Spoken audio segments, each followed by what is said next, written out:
up everyone and hello everyone.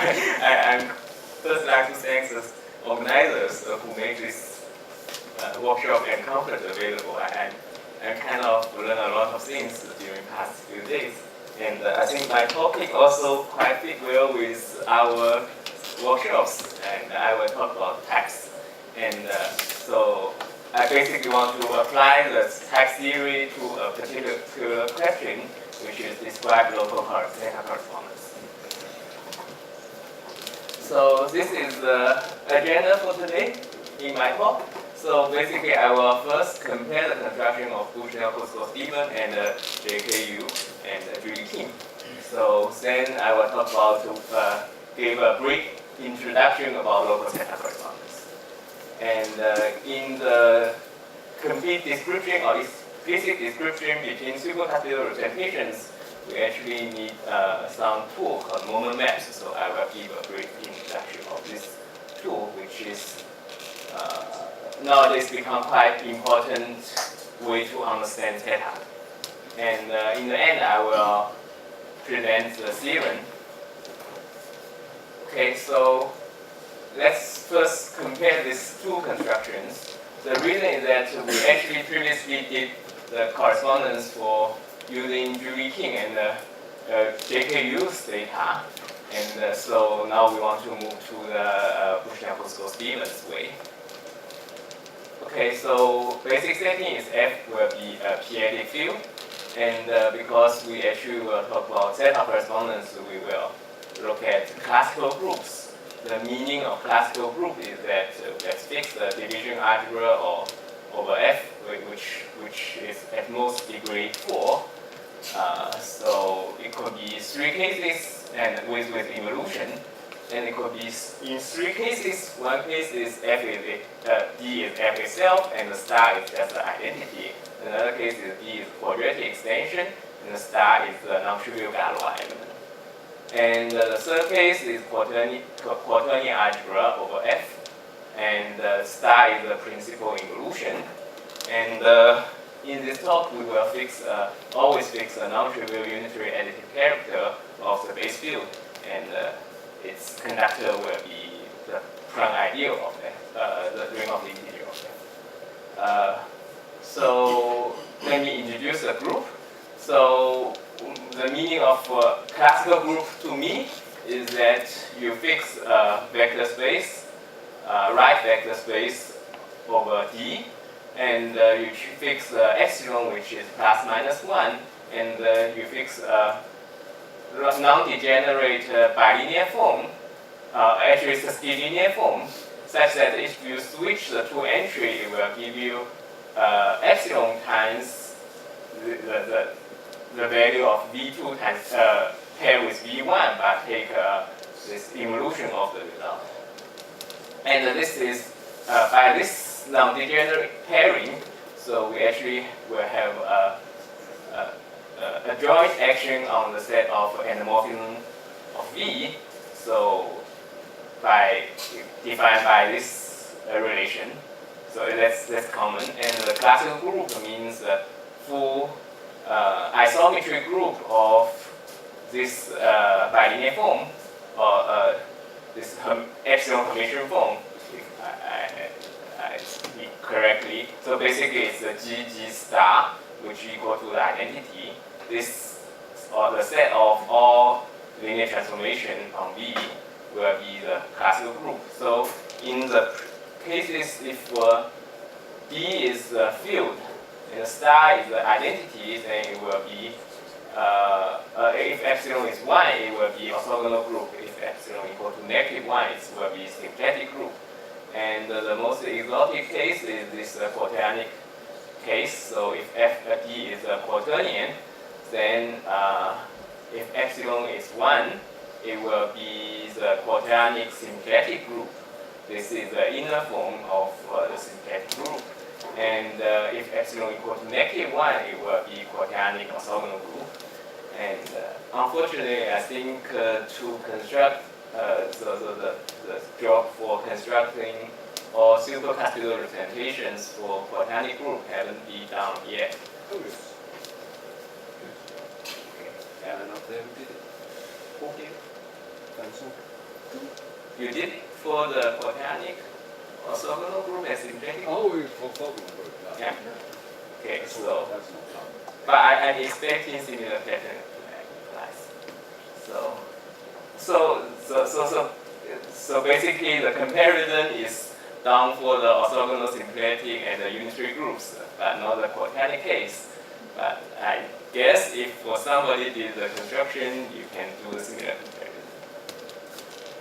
Okay, so let's make a quick review of Bushnell-Stevens construction. And I think by previous weeks,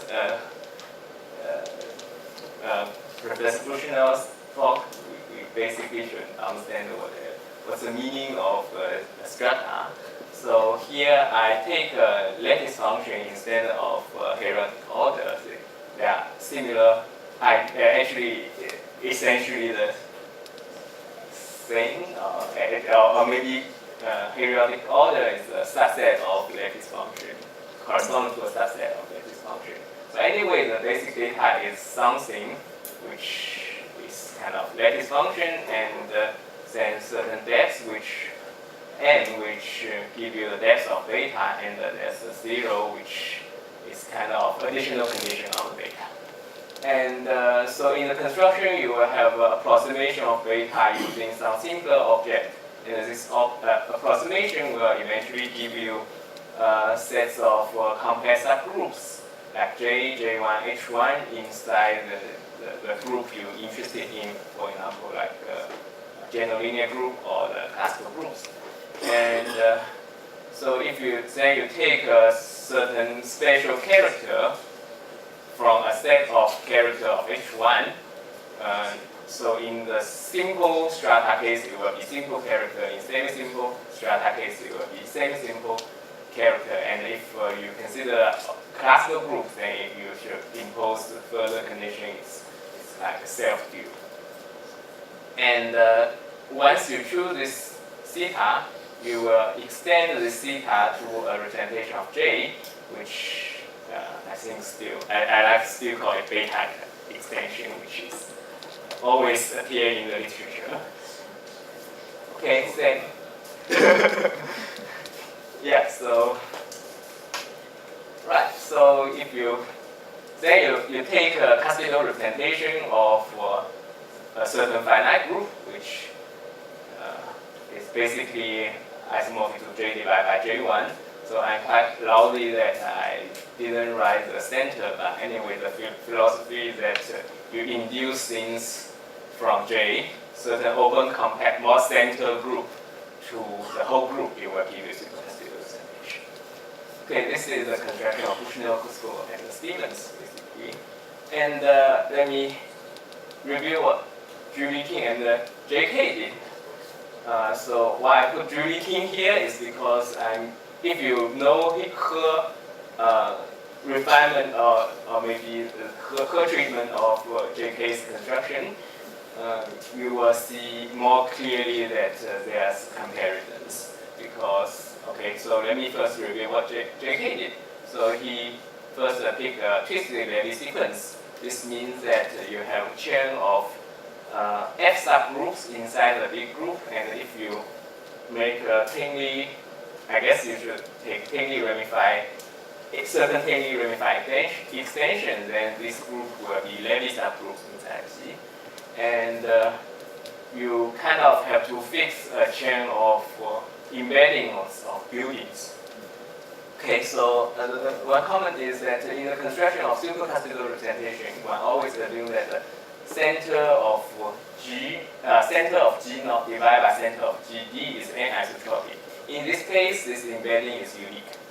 But if you want to consider semi-simple types for other Bernstein components, then you have to fix certain embedding. And so in the construction of supercuspidal representation, you always fix vertex, which will correspond to Bushnell-Stevens construction, where they pick a periodic order.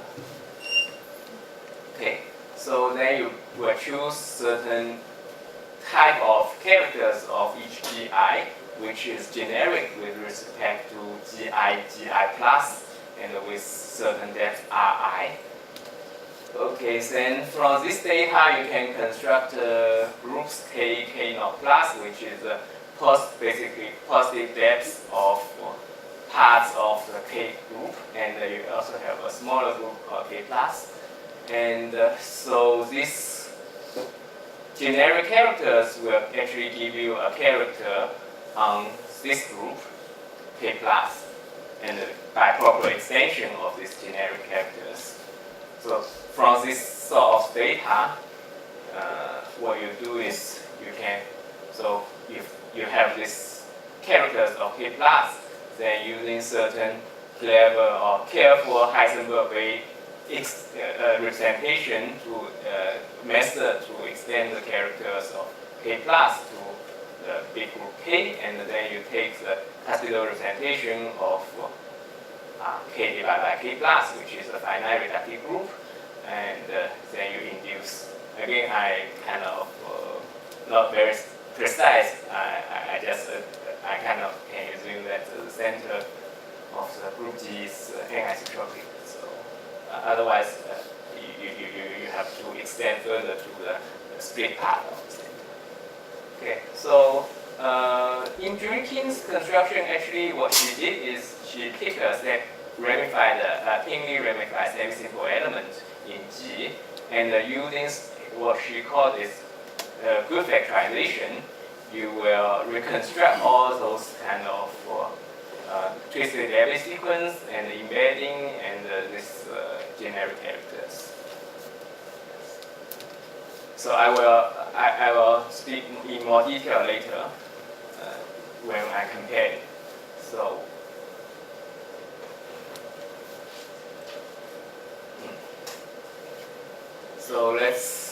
I like to actually write down a dictionary of the ideas between both sides. Okay, so because JK and Julie's work is on the 10 case, so from now on I will assume beta is a 10 element. It means that if you attach beta in the field, it will be a product of certain fields, and each field are 10ly ramified.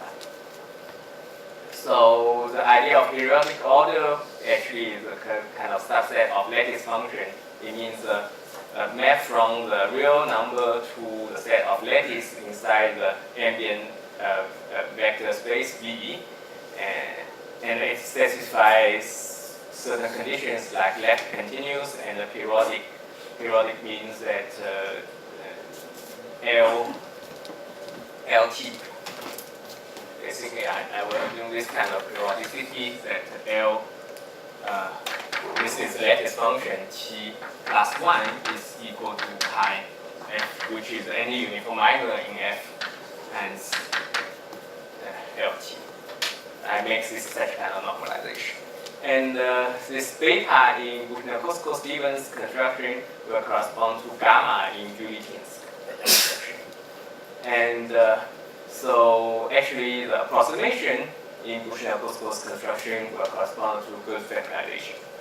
So I want to say actually good factorization is kind of a generalization of Hall factorization in this case.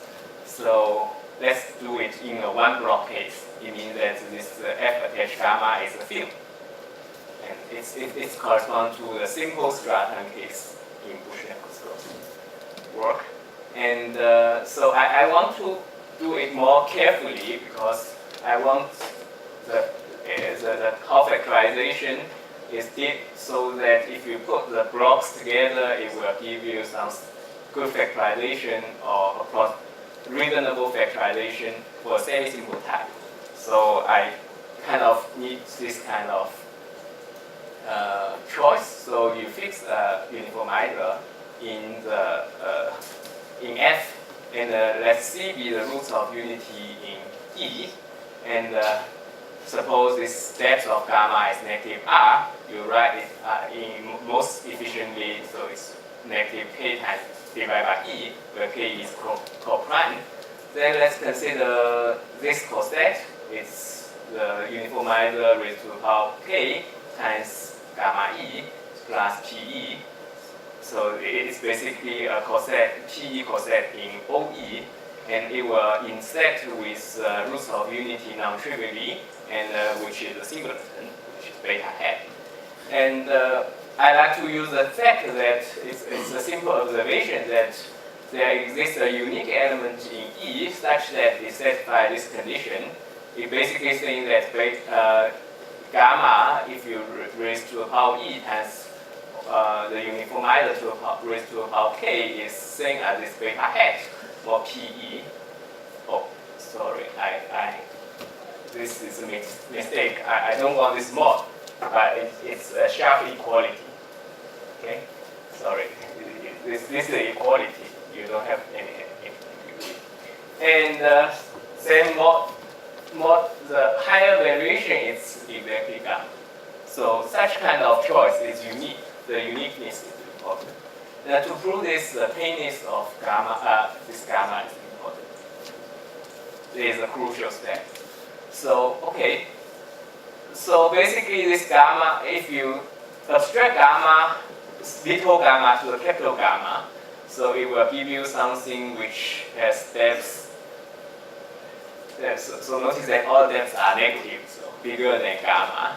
So you can do it inductively and get a factorization of gamma. And so that each term will have steps which is a negative number, and this Ri, so if you take the opposite number, it will decreasing, and the gamma -1 will be a positive element, having positive depths. So to me, I think the correct way to think about gamma is not to think it as an element in the Lie algebra, but it's element in the dual of the Lie algebra. So then the depths make more sense. Okay. So, and in the application, you always can assume that gamma -1 is inside the centralized of gamma naught. So basically, you can let this gamma 1 be 0. Okay. So using this method, what you get actually is called strongly good factorization in the sense of Julie King. And so the meaning of strongly good is that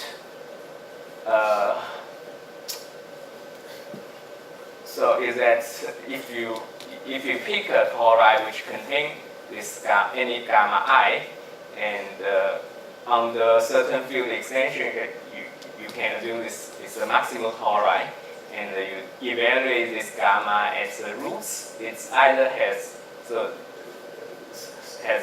either 0 or has variation negative gamma I, RRI. This is kind of condition for an element to be good. I guess this is defined by Jeff long time ago. The notion of goodness. Okay. So, right, from the factorization, what you get is kind of, so I just take the summation of gamma D to gamma I, which is the most negative, having most negative variation elements in the factorization, and write it as little gamma I. And so you can, in the GL case, let's do it. In the GL case, you just take the centralizer of gamma I, which will be the twisted Levy group subgroup in JK's construction. And it's because in JK's construction, everything commute with everything. So it's also, in this case, is centralizer of gamma I in GL, of capital gamma I in GL R plus 1. So actually strongly means this equality holds. Never mind, this is some technical issue. And what I just said is this one is actually GL good element. And moreover, if using Bushnell-Kusko's language, it means this one is the minimal simple strata for GL R plus 1. Here I'm kind of making the normalization such that they divide everything by the ramification index. Okay, so moreover, you can compute the critical exponent for each one, which is precisely negative Ri. And to construct the group, I like to set Si to be Ri divided by 2. And one more thing is the co-restriction map. In this case, the 10 case, you always can choose it to be the projection to the algebra of GLI. And this sequence is precisely the approximation sequence. Okay, so then let's define groups. So it looks pretty complicated. So, but I like to understand this group, which I think I copied the picture from Jeff and Spice's paper. So what you do is you write. So this is G0, and this group. Okay, so it's G1 and G2 maybe. So what you did is here you take the level S1, this is 2 plus, and take everything here. This is this part, and take GL. I guess I should write ER, but GL. This is S0 plus, and you only take the Si minus 1 plus part of GL1. And then you take the G0 part, which is all negative depths, so 0 plus. So you add them together, it will be the algebra of K plus, which is in Bushnell-Puskos language is H1. Right? I think I'm correct. So, right, so this part will be the K plus, and so if you multiply the corresponding groups, it will be K plus. So in the GL case, it's simply 1 plus H1. Okay, so then we will define this K, which is you just extend the K plus a little bit further, so you have S1. So basically you add a little bit more, and here you take S0 steps, and here you go down to the 0 depths. So this is basically what you get for so you add these parts. So it is basically K is K plus as these parts, and which is sorts of Heisenberg's symplectic spaces on the certain bilinear forms. Okay, so in the K0 plus is you just remove this part. Okay. And okay, in fact, to my understanding, that this kind of definition is also work even gamma is not tame, as far as you have this kind of approximation and you define GLI in this way, and K plus or H1 or J is given by this formula. So that's pretty convenient when I do my calculations, and because everything is in the same shape, so I basically can move or reuse the proof in the in case. Okay, so basically what we have to do is fix the approximation. And in Bushnell-Puskos construction, we will have this semi-simple character of K plus. So a priori, this set is kind of not that easy to understand to me, but in fact, this set is parameterized by certain type of characters of I think I should put a cross here. So the invertible element in F attached gamma I. So basically, they are characters. So basically, what you do is you look at the definition of this set of characters, and so it's inductively defined. So for any phi, it will determine by an element, a character chi naught, which when you precompose, so the chi naught will give you what the phi looks like when you restrict in GL naught. And the rest is you have something which is phi1. It's a simple character in CX0 gamma 1. So step by step, you replace phi1 further by chi1 phi2, and essentially this element in this set is parameterized by a chain of characters of certain field.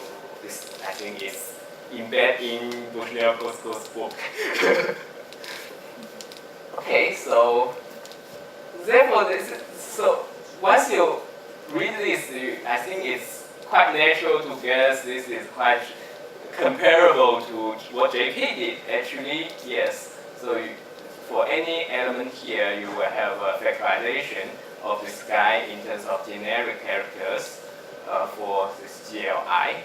And this, please read a new recent paper in archive of Michu. I'm sorry, I cannot correctly spell this. Okay. His name. Okay, so I like to make further comments that if you do classical groups or other groups in Julie King's way, then what one do is not using this factorization at all. You just pick an exponential map or mock exponential map, which could be in the GL case 1xn to 1 plus x, or xn to the Cayley transform of x in the classical group case. And you fix the G-Mary bilinear form, which is compatible with the molecular substitution. And so the character phi will simply be chi gamma, where chi gamma is defined in this way. It's basically a pairing of gamma with x, and then evaluate as a fixed additive character. So basically, this K plus is the largest group which you can extend so that this psi gamma is a character of K plus. Okay, so we have finished the comparison for characters. Now let's look at the data extensions. In Bushnell-Stevens construction, there's a finite set of extensions, but there's a canonical one which is which specifies the condition that the determinant of this kappa is a p torsion. It means raised to the power p power torsion, I think. It will be trivial character. And in the classical group case, there's some small group like SL2F3 you have to take care of. So there will be additional technical conditions. Yeah. You have to put more conditions. Anyway, there's a canonical one. This is the message.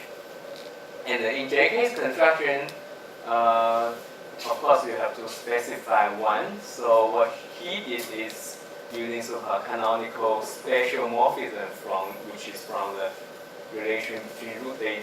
I won't be precise, but anyway, this kappa is constructed in this way. So for each pair of G1 and G1 plus, Gi and Gi plus 1, so you will construct a certain Heisenberg representation using this spatial morphism and tensor them together, you will give you the kappa. Anyway, these two constructions will give you the same extension up to a T-scheme. So I think in practical, so you always have to fix a canonical one. So the rest part of construction are the same. And I like to say a little bit more that JK has certain induction in his proof, which is basically saying that if you have a data for G or GD, it also will be a data of GD minus 1. And in Bushnell-Stevens case, the group is not shrinking, but you're using approximation, so there's a data for gamma 1 and a certain phi 1 and a certain, it really doesn't matter what you put here. So it will be a data with shorter approximation. So it's like an induction onward or backward. It's Okay, so because I want to talk about classical groups, so I have to talk about semi-simple strata and decompositions of strata into simple ones. So basically, the vector space V will decompose into gamma stable vector spaces, and because star action on all the objects, it will have action on the decomposition. So you say data, which is this guy is semi-simple. Basically, it means that restrict on at each piece is simple, and moreover, you have put some other technical conditions, which means this is the most economic way. And so one also can define state of gamma, and there exists a compatible approximation on the decomposition. And if gamma is 10, and the Hall factorization what I used before will compatible with decomposition. And you can define Hj and this set in a similar fashion. And moreover, this set is actually, I should not say as characters they are the same, but it can be parameterized by a product of simple characters. And okay, so for semi-simple data, let me put a star. It means that this phi is self-due. It means phi star equal to phi. Okay, then you construct type and you induce. And if the decomposition here, the star always fixed L, then it will be called skew strata. In this case, you will get a supercuspidal representation. If this I plus is not 0, it will essentially correspond to the self-due semi-simple type, and it will give you the Bernstein component of other non-supercuspidal Bernstein components. So basically, as this almost finished my comparison of these two constructions, but I would like to say a little bit more that the idea of good actually could be rephrased in this way that let me down it in the GL case, but I don't think there's any problem if you replace GL to any reductive group. So basically, you will always fix the invariant bilinear form, and then you will assume that the identification is compatible with the molecular side filtration, and Jeff has a paper on when this happens, and fix a semi-simple element, and suppose its depth is negative r, and we will define this nxt gamma, which is basically the intersection of pre-image of GLXT on the adjoint map intersect the GLX0, and you will define this critical component with respect to x. So we will say that this pair x and gamma is good or minimum if the following. So basically, the content is the following three statements are equivalent. The one is a definition of minimum in Bushnell-Kosko setting. It's basically kx gamma equal to negative r. Another is a precise description of this set, which basically saying that this set is the most naive one, which is the thing which commute with gamma, and the thing which, if it's not commute with gamma, then it should has a sufficient large variation. And so the amazing part is that it's equivalent to this condition that if you intersect GLXT with the thing which perpendicular with G gamma, and I'm not saying that this will be very nice, but if gamma is good, then it will induce isomorphism between these two vector space of residual field. And this is basically the crucial thing in the proof, both in JK and Beauty King and also Bushnell, I think. So to me, I think goodness should define in the third way for any group. So I think thanks to Jessica's work, it's actually at least work for the stable vectors. And one can construct stable supercuspidal representation from state D plus supercuspidal representation from stable vector. Not the epipelagic one. Okay, I still have time, so let's go to the local theta correspondence. So what we did is we fixed, suppose we have an epsilon Hermitian vector space. Let's choose the epsilon prime Hermitian vector space so that epsilon prime is negative epsilon. And so let's consider home space from B to B prime. This space will be a natural F vector space, right? There's no more D structure here. So you can define a pairing in this way. Here, W star is again a joint of W because both sides are having non-degenerate pairing. So basically, this W will be a symplectic space. And G and G prime will naturally act on the home space, and the unitary group or isometry group of V and V prime are mutually commute with each other in the big symplectic group. This pair is called, actually is called irreducible type 1 dual pair. So, okay, let's fix the type 1 dual pair. What is theta correspondence? It's basically a correspondence between certain covering of G, certain representation of covering of G with G prime. So let me explain more. So you take the omega, which is the wave representation of the metastatic group, and so G tilde will mean that the pre-image under the so G is basically a subgroup inside this SGW. So you look at the pre-image under the metastatic covering. So pi will be a genuine representation of G tilde. And if you consider the maximal pi isotypic quotient of the wave representation, it will naturally decompose into pi times its multiplicity space. So this multiplicity will not always be non-zero. So if it's non-zero, we say pi is in the domain. This is the meaning of R of the theta correspondence.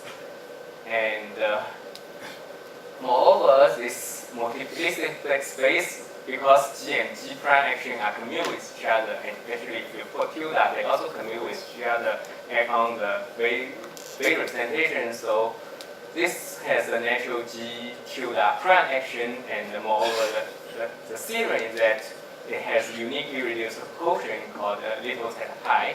This is theta little pi. So theta correspondence establishes a 1-1 correspondence between these two sets.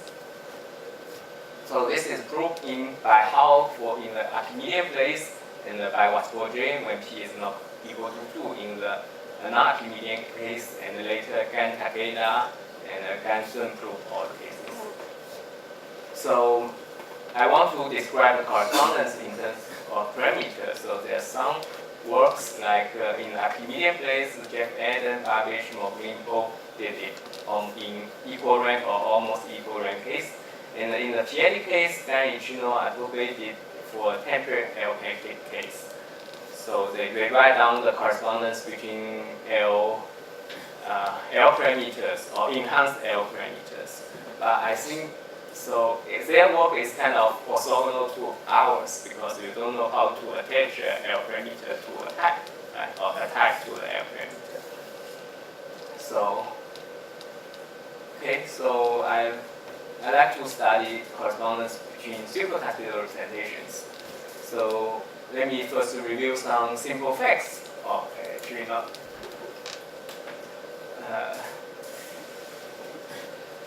Okay, well-known facts, I should say. So suppose pi is an irreducible genuine supercuspidal representation, then the pi, because pi is kind of projective, so the pi isotypic space will be pi tensor the little theta pi. So in this case, big theta pi is same as the little theta pi. You don't have to take the irreducible quotient. And moreover, this guy, which is always irreducible, is supercuspidal if only and only if pi is at the first occurrence. It means that you can fix one group and make another group change by adding hyperbolic space of on V. So basically you fix a weak tower which V Q prime is contained in, and you look at when this big theta is non-zero, or the multiplicity space is non-zero inside the weak tower. So this dimension will be called the first occurrence index, and pi is supercuspidal only if it's at the first occurrence. If pi, theta pi is supercuspidal only if it's at the first occurrence. Okay, once it's occur in the weak tower, and it will always occur in the later. This is called persistence principle. And what we have is supercuspidal. So, in fact, in the theta correspondence, we have to deal with this coupling, but I'm kind of simplifying the thing. So let's pretend that we are working on coupling, but let me describe it in terms of linear group. So we have supercuspidal data either by Julie King or JK, or the Bushnell-Stevens supercuspidal data. Then we will have a refined minimal K-type, and then by induced compact induction, we will get supercuspidal representation. So the question is how to describe this correspondence into terms of supercuspidal data. So previously we did for this case when P is sufficiently large. Now let's do it for Stevens data. So to describe the correspondence, let me introduce something called moment map. It's basically a map from W to the Lie algebra of V, unitary group UV, and the algebra of UV prime. So suppose you have an element W inside home space, then let's consider the adjoint. This will be a map from V prime to V, and so W composed with W star will be a map from V to V prime, then V prime to V. So it's a map from V to V. So it's easy to check that actually it's inside the Lie algebra. And similarly, you can define this M prime by changing switch the order of composition. So suppose you choose the orthogonal group in a nice way, then this moment map is nothing but a naive map, which map A, which is, so this W will be identified with certain matrices, and so this M prime will be A transpose times A, which will give you a symmetric matrix. It's kind of isomorphic to the Lie algebra of SP.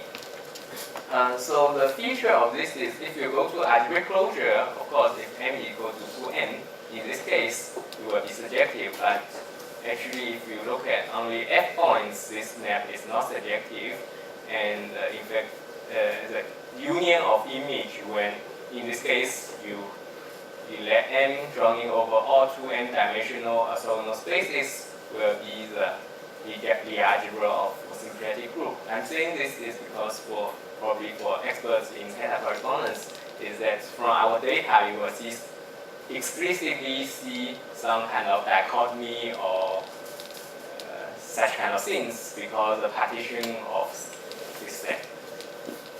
Okay, so suppose we have two orbits in the Lie algebra. We want to say they are correspondent if there's something in the W which hits both orbits. So this correspondence is not one-one correspondence in general. So because basically the problem happens for the nilpotent orbits. For semi-simple orbits, they will give a one-one. This definition will give you a one-one correspondence between semi-simple orbits in the image of moment map to the semi-simple orbit in the image of M prime. So this, you should understand this fact by this kind of elementary fact that eigenvalue of A times D is almost same as eigenvalue D times A, and up to 0. Yeah, you can make the exercise for undergraduates for that kind of statement. Okay, so this is a tool.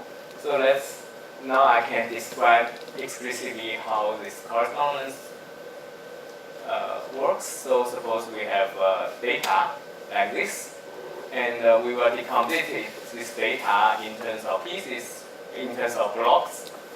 So I decomplete with respect to eigenvalues of gamma. So basically, I want each block, the eigenvalue of gamma will have negative variation, the same negative variation.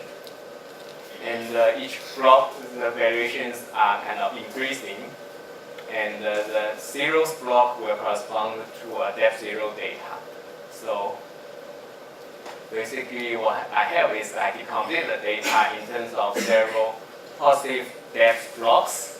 And we're actually, by careful analysis, you will see that this X will be kind of decomplete into the point in the building will decomplete into a couple of points inside the product.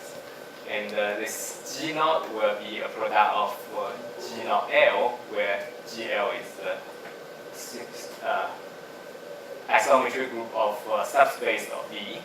And okay, so this semi-simple character will correspond to a certain semi-simple character in each block. And this Cuspidal representation will correspond to a tensor product of Cuspidal representation in each block. And so sigma L, if L is bigger than 0, then this gamma will have kind of negative variation, and it corresponds to positive depth block. And the sigma 0 is the depth 0 block. Okay, so let's define the correspondence in the positive depth case. So to simplify notation, I just drop L. So let's define, so from a vector space V and with gamma, we can actually define a vector space called Hermitian space, which is negative epsilon Hermitian by using this formula. It's basically that you plug gamma in the pairing of V1 and V2, and you can check its negative variation, negative epsilon Hermitian space, and the dimension of V and V gamma is the same. And why we choose this space is because this space, or the isometry space, class of this space is precisely space that on the moment map it will hit the gamma. And by with theory, actually, you know this gamma or such kind of W is a single G prime orbit. Anyway, so from epsilon Hermitian space, we construct a negative epsilon Hermitian space. And from a point in the building, we will construct a point building inside UV prime by using this formula. So there's some degree shifting. It's because you should understand the moment map as a square map. So if something squared has valuation negative R, then W should have valuation like half of negative R. So you will have some degree shifting, so that by this definition, this phi prime will be a self-dual lattice function. Okay, so we have point in the building, then this gamma prime is simply defined to be negative of the image of moment map M prime W in the G prime side. And by adjoint W, we actually will get isomorphism of the G naught. And so what we did is we use this alpha to just pull back the, and you have to take the countergradient to get the Cuspidal representation for G prime. Okay, so, and one more thing is the simple character. What we do is it's self-dual simple character using change of ring in Bushnell-Butzko's paper book, and you will get something which is a simple character of this guy, of gamma prime, or semi-simple character of this guy, but then you restrict on the K prime, on the K prime, right? On the classical group, the complex subgroup on the classical group. Then, so here this restriction works is kind of Gaussian transformation. Okay, anyway, so from that kind of positive depth data, we will get the data at the other side, and we just say this sigma prime be the lift of positive depth part. And the zero depth blocks are taken care by Panshu Yan, so we will not discuss in detail. So in general case, you will have a direct sum of data. What you do is you just translate the positive depth, and then the zero depth is taken care by the Panshu Yan, and you take the direct sum of this data. It will give you the data for the other side, and this will be a supercuspidal data for a proper unitary group epsilon for isometry group of a negative epsilon permission space. And the theory is that what we did will give you the correspondence between supercuspidal representation. Okay, I think I don't have time to talk about the occurrence, but the message is that actually you can see the occurrence. For example, suppose you have a single positive depth supercuspidal data, which is one block, and all eigenvalues of gamma has negative eigenvalue, and that this V gamma defined as before. So if you have a grid tower which is the same grid tower of V gamma, then the first occurrence is exactly the dimension of V. And in general, you have a tower, then you pick something which is in the tower minus the V gamma, the grid tower represented by V gamma. Then you take the n-isotropic tori. So basically, the data at the other side is the conjugation of the gamma plus the data attached to the trivial representation of this n-isotropic classical group. The upshot is that the correspondence actually reduced to the finite group case. So I think I don't have the time to talk about this, but the technical part is you kind of compute the isotypic space of a type. And as a corollary, you will see that the type which corresponds to the data is kind of generated by this space under the Heck algebra of G prime.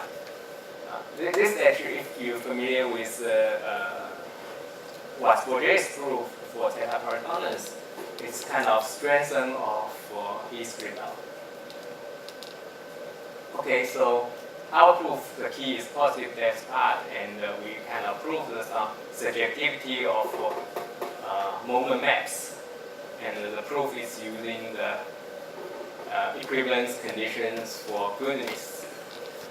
Okay, I have to take 1 minute to say some further problems. So the first problem is that how to construct supercuspidal representation for quadratic, symplectic, and orthogonal groups. And we are expecting similar picture for theta over finite field. And the unitary group case is done by Panshu Yan. And so the difficult part is always symplectic orthogonal group. And after supercuspidal type, of course, it's natural to ask what's the correspondence between semi-simple type. And this will give you correspondence between Bernstein components, and it should give you correspondence between Heck algebras. So again, the positive depth part is manageable, and everything should reduce to the depth zero part. So my guess is the positive depth part is basic conjugation. And the depth zero part, you will eventually arrive to understand the unipotent representation correspondence. Okay, that's all for my talk. Thank you very much.